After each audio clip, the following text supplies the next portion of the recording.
Hola, somos Tatiana Fabricio y Yesenia. y este es nuestro podcast Camino Naranja. Historias para fortalecer tu emprendimiento.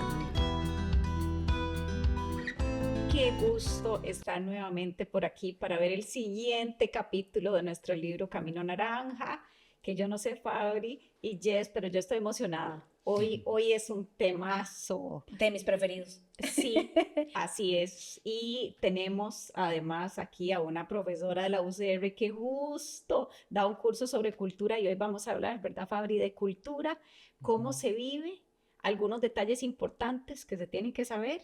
Y Fabri, además nos vimos la semana pasada específicamente para una actividad de cultura en Querigma. Hablemos un poquito de eso. ¿Qué pasó en esa actividad? Bueno, normalmente tenemos estas actividades que son como ritos, ¿verdad? Intencionales que se definen precisamente para, entre otras cosas, unir al equipo, transferir dirección, informar, pero también, bueno, vos diste un taller de creatividad que lo disfrutamos muchísimo, por Sí, cierto. y nos reímos, vieran Nos cómo reímos, nos reímos. todavía nos seguimos Yo riendo. casi lloro, sí, de la risa. Después les contamos eso, pero estuvo buenísimo. Sí. Y bueno, esta es parte de varias acciones que en Querigma hacemos para fortalecer la cultura. Porque toda organización tiene cultura, pero el tema es cómo se gestiona, cómo se trabaja, porque las personas cuando llegan a la organización podrán tener su propia cultura, pero hay que hacer que se acoplen, ¿verdad? Que se plieguen a la cultura. Y de hecho, uno de los primeros pasos para nosotros importantísimo es el reclutamiento. O sea, cómo mantener esa cultura no es solo trabajarla, sino evitar que nuevas personas no calcen o que la afecten negativamente. Entonces, siempre en Querigma hemos procurado, y creo que ahí hemos hecho bien las cosas, porque tenemos personas muy valiosas a lo largo de todos estos más de 25 años. eh, Ha sido muy rico trabajar con personas talentosas, pero además que tienen un corazón naranja y que ese, esa unión de valores y de pensamientos y de Formas de forma de ser, actuar, de incluso. ser y actuar, calza muy bien con la organización. Sí, pienso, por ejemplo, Jess, en qué es lo que más te gusta resaltar cuando estás dando el curso de cultura, ¿verdad? ¿Cuáles son los primeros elementos a los que les tenemos que poner atención cuando tenemos un emprendimiento? Bueno, yo a mis estudiantes siempre les digo que cultura no es lo que uno hace, cultura es lo que uno es. Y esto tiene que ver con la identidad, tiene que ver con, como decía Fabri, cuáles son esos valores que vamos construyendo, que de hecho la teoría lo que nos dice es que no podemos tener muchísimos valores. Yo recuerdo que al inicio nosotros una vez hicimos el ejercicio y el equipo lanzó como 16 valores, pero Querigma lo que nos mueve son 3, después de la reflexión, después de escuchar a la gente, y fue una construcción grupal y son pasión, alianza y excelencia. Pero sí, no es lo que uno hace, es lo que uno es. Está en la identidad y no hay que inventarlo, hay que descubrirlo, igual que la esencia de la marca. Está ahí y y para gestionarla, yo creo que nosotros los líderes, las personas que estamos al frente de la organización, tenemos una gran responsabilidad. Así es, porque de hecho comentábamos hace un rato la importancia de ir más allá del logo en la taza. De hecho, no sé si tenemos por ahí. Sí, mira, para una los 25 años ahí pueden, ¿verdad? Habíamos hecho estas tacitas lindísimas. Que hay como un salto grande, ¿verdad? Y ese salto pasa por las personas líderes. Fabri, ¿qué implica estar en esta posición de liderazgo para acompañar la cultura? Bueno, primero es todo un reto, especialmente, bueno, Jess tiene formación afín, pero yo como diseñador gráfico, cuando entré a Querigma, he aprendido muchísimo junto a Jess porque esto no se lo enseñan a uno en la U. Y he entendido que definitivamente el modelado es determinante. O sea, lo que hagan los líderes afecta directamente al resto de la organización. Nosotros hemos visto muchos casos en donde, no sé, un líder quiere que su organización se ordene, sea un equipo que trabaje coordinado, etcétera.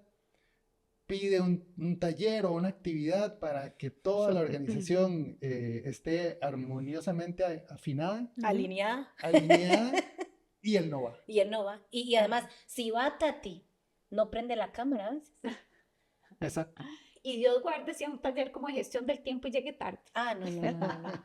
Sí, esto de liderazgo tiene, y esa palabra yo creo que tenemos que escribirla hoy en este podcast así como Subrayado. subrayada. Y esa palabra es coherencia. Recordemos, la cultura no es lo que usted hace, la cultura es lo que usted es. Y tiene que ver con esa coherencia que pasa por el modelaje, como dijo Fabricio. Es muy fácil decirle a la gente cómo tiene que comportarse, qué se admite, qué no se admite. Lo difícil es pagar el precio. A veces, de hecho, cuando nosotros estuvimos en presencialidad como 14, como 16 años, sí. Y después, no, mentira. Si estamos con 25 años, pues estuvimos casi 19 años. 19. Y tenemos 6 años en teletrabajo, que es otro reto, ¿verdad? En temas de cultura. Queriendo empezar el teletrabajo, pero bueno, es otro tema. Pues sí.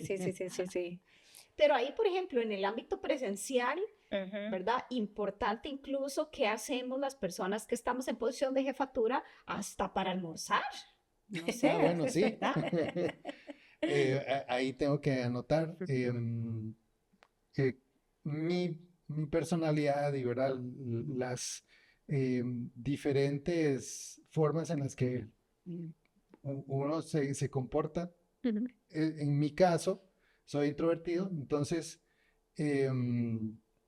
por un tiempo en Querigma, cuando empezamos a contratar personas, ya cuando había más gente, todos se reunían a almorzar, obviamente, pero yo no. O sea, yo me esperaba como que terminaran y después de que terminaran ya, o sea, todavía podía avanzar con este proyecto un poquito más y ya era hora en la que podía ir yo a almorzar y había menos gente o no había nadie. Ajá. Entonces, en Montelimar estábamos. Estábamos en una oficina en Montelimar, sí. Y pues para mí era muy cómodo eso, porque tenía una dificultad para interactuar con las personas, pero con el tiempo tuve que ir cambiándolo, porque claramente yo no podía desligarme de mi propio equipo. ¿Y qué te hizo cambiar? ¿Hubo como alguna señal o algo? Bueno, fueron varias cosas, inclusive el mismo equipo lo reclamó, ¿verdad? En un taller de valores, precisamente. Y también fui consciente de que somos una organización, somos un equipo, somos personas que no solo trabajamos en el día a día resolviendo los problemas de los clientes, sino que esta maquinaria humana tiene que armonizar, tiene que estar trabajando de una forma en la que el líder no obstruya la labor, sino que más bien la facilite. Sí, creo que cuando pensamos en eso, ahora que están 100% en teletrabajo, hay otros retos porque la cultura en virtualidad se debe vivir diferente, por supuesto. Sí, estaba yo recordando esa época de presencialidad y efectivamente esto nos lleva a que uno escucha muchas empresas, organizaciones que nos dicen que el problema, y vemos ahorita últimamente, gente que empezó muy bien después del COVID, a teletrabajo y ahorita están regresando a presencialidad. Mucha gente. Mucha gente, ya van un día, ya 2 días y los que va tan mal que van 5 días. Nosotros todavía nos mantenemos 100% en teletrabajo porque el problema no es el modelo híbrido o el problema... O el módulo virtual. Ajá. Ujú. El problema es que antes, o el reto es que antes nosotros teníamos más posibilidades de construir vínculo, de construir cultura, ¿verdad? Ahí en los pasillos, en el comedor, en una reunión, en una salita de reuniones, uno pasaba, iba a tomar agua, pasaba al baño, se quedaba en el pasillo. Ahora no. Ahora las organizaciones tenemos que provocar intencionalmente espacios para construir vínculo. Y parte de eso, construir vínculo, pasa por actividades, de vez en cuando llamar a la gente a presencialidad, pasa por tener alguna capacitación especial. De hecho, la semana pasada tuvimos el día del salchichón en Querigma, ¿verdad? ¿Cómo es eso? Que es muy criollo, que lo explique Fabri, pero es buenísimo, sí, nos reunimos y todos traemos cosas. Bueno, originalmente la idea era inventarnos una festividad. Ajá, nacional. No, esa era regional, Ah, porque era solo regional. Querigma. Ajá. Entonces, pues la inventamos y ha resultado un éxito porque es una perfecta excusa para reunirnos, compartir. Cada persona trae, verá, las tortillas, el salchichón, todos los ingredientes y componentes y aprovechamos ese momento para construir cultura. Sí, y es que, Tati, tenemos que provocarlo, o sea, porque es realmente en esas pequeñas acciones cotidianas de la organización en la que encontramos una excusa. Por ejemplo, el año pasado creo que hicimos tejido naranja y entonces la Ese es mi gente... acuerdo. Sí, ¿verdad? Que estuvo tan bonito. Bueno, vos estuviste con sí. Lía y llamamos a las familias. Entonces aquí el mes, y tuvimos una tarde con las querigmas y las familias. Ujú. Y llevamos cosas y vos nos diste una charla de gestión del tiempo y Lía nos dio una de nutrición, porque estaba en el marco de querigmas saludables. Pero aquí el mensaje es que tenemos que provocar estos espacios conscientemente. Y a veces no solamente es el espacio, hablamos otra vez de coherencia. Cultura tiene que ver con definir muy bien cuáles son esos valores. Yo recuerdo cuando estábamos haciendo nuestro código de ética hace muchos años, que la consultora nos hizo una pregunta, para mí fue tan memorable porque ella empezó a decir, ¿y cuál es el propósito de Querigma? ¿Y cuál es la misión? Y nosotros guiamos a nuestros clientes para hacer brillar la esencia de la marca. Y su segunda pregunta fue, ¿y qué valores requieren ustedes en la gente para cumplir ese propósito? ¡Wow! Yo dije, porque realmente los valores no es que uno diga, ¡ay, qué linda la responsabilidad, la honestidad, la integridad! ¡Qué lindo! Suena lindísimo. La innovación, la creatividad. No, si por lista no me alcanza la hoja. La pregunta aquí es cuáles son los valores y los comportamientos que requerimos para cumplir el propósito, para cumplir la misión. Y que no sean artificiales ni falsos. Sí, que estén, pero volvemos a lo mismo, no es lo que usted hace, es lo que usted es. Entonces para nosotros fue muy lindo empezar y muy interesante empezar a entender qué había ahí en la cultura de Querigma y aparecieron como 16 valores. En serio, un equipo de 5 personas del equipo nos ayudaron a discernir y después nos dijeron, creemos que son estos 3, 4. Y pasamos por un proceso de discernimiento, los tomadores de decisión, para decir con cuáles, porque la idea no es casarse con un valor que usted no pueda cumplir, es realmente afianzarse con un valor que salga genuino, para que después la coherencia, el modelaje, y todo lo que está alrededor de una gestión y alineamiento de estos sea más fácil, ¿verdad? No sea como un elefante blanco que estamos empujando. Sí. Ajá. Sí, que no sea forzado. Y pienso un poco además en estos retos que tenemos en este momento cuando pareciera que hay más brechas entre las generaciones, que es esta sensación de, bueno, de que estamos contratando personas más jóvenes Sí. y entonces pareciera que hay diferencias y quiero que hablemos un poquitito de eso, de cómo se siente la cultura cuando hay generaciones distintas en el mismo espacio.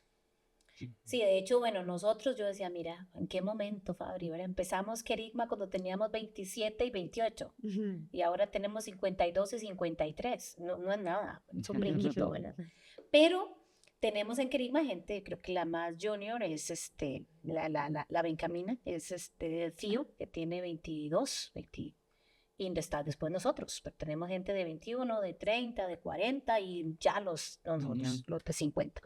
Y además tenemos gente aliada clave hasta de 70 años. Ajá. ¿Verdad? Entonces, el problema no es la generación. Y yo lo digo con mucho amor porque cuando digo esto pienso en mis estudiantes, que son los que me mueven a mantenerme en la universidad desde hace 22 años. No es la generación. Para a veces las jefaturas es muy fácil decir, es que ya no lo soporto. ¿Ya? Sí. No es la generación. El problema es que muchas veces se dieron normas y se dieron políticas en las empresas y en las instituciones que no tenían sentido.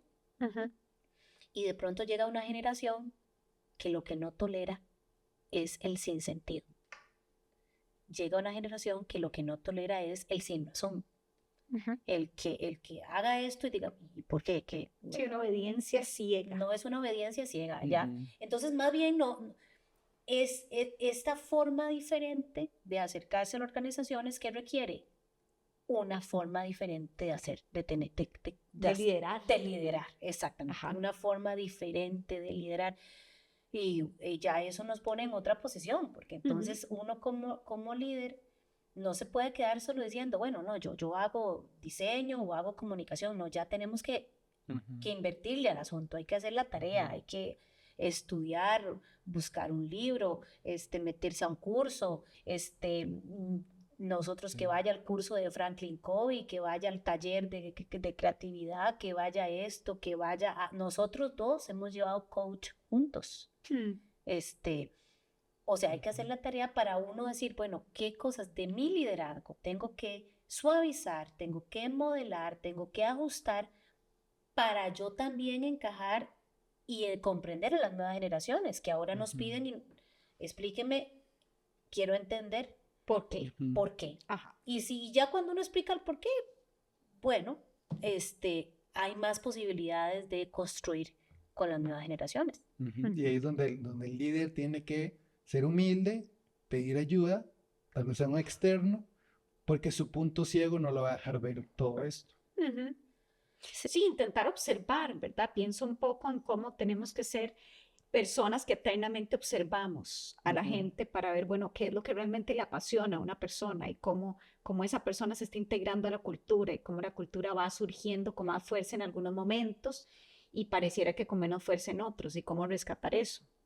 Sí, de hecho yo creo que esa palabra observar, yo también siento que es muy importante estar observando al grupo y Fabri empezaba este podcast hablando del reclutamiento.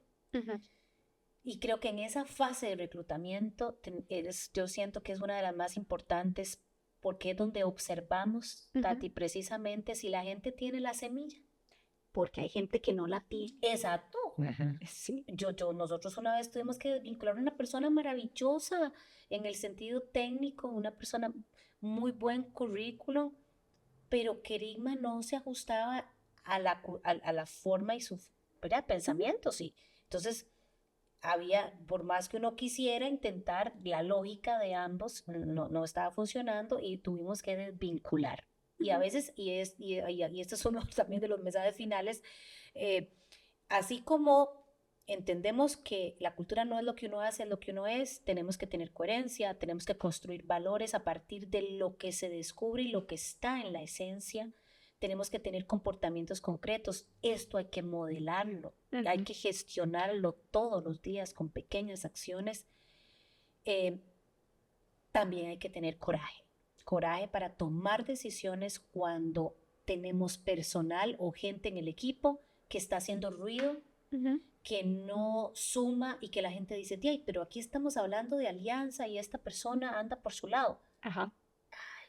Usted ayuda a la persona, le acompaña, pero si no hay un alineamiento, entonces hay que tener el coraje para desvincular.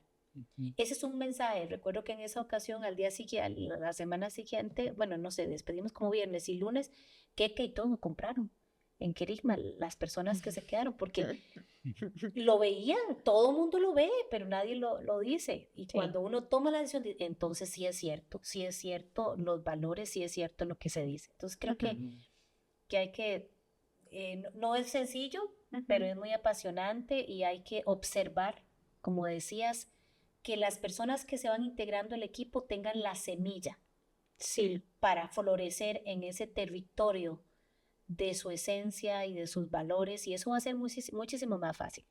Sí, cómo la cultura se lleva, ¿verdad? A mí me gusta pensarlo como que uno lo va llevando, ¿verdad? No sé, en los pensamientos, en las acciones, en el corazón. Hay instituciones, empresas y emprendimientos donde a lo mejor ya no estamos y uno sigue sintiéndose que es parte de ese lugar. Y qué cosa más hermosa, como decir, no solo estuve ahí, sino que ese lugar sigue conmigo. Y me parece que la cultura es parte de eso también. Así es. Sí, yo creo que para ir cerrando este podcast, en El Camino Naranja, en el libro, en su capítulo 6, que es el que estamos viendo hoy, iniciamos diciendo, ¿cuánto tiempo toma afianzar una cultura propia? Más de lo que toma comprar una taza o ponerse una camiseta con un logo. Y de eso hemos hablado en estos minutitos. Toma tiempo. De hecho, Justo Villafañe, que es un teórico que habla sobre este tema muchísimo, él siempre dice, si vamos a hacer un alineamiento cultural, como estamos hablando de actitudes y de comportamientos, nos puede llevar de 2 a 3 años. No es sencillo, pero sí es posible y ayuda muchísimo a poder disfrutar y tener espacios de trabajo más saludables. Así es. Entonces ya saben, a vivir la cultura y acompáñennos en el siguiente capítulo, cuando en el podcast hablemos un poquitito más de estos temas.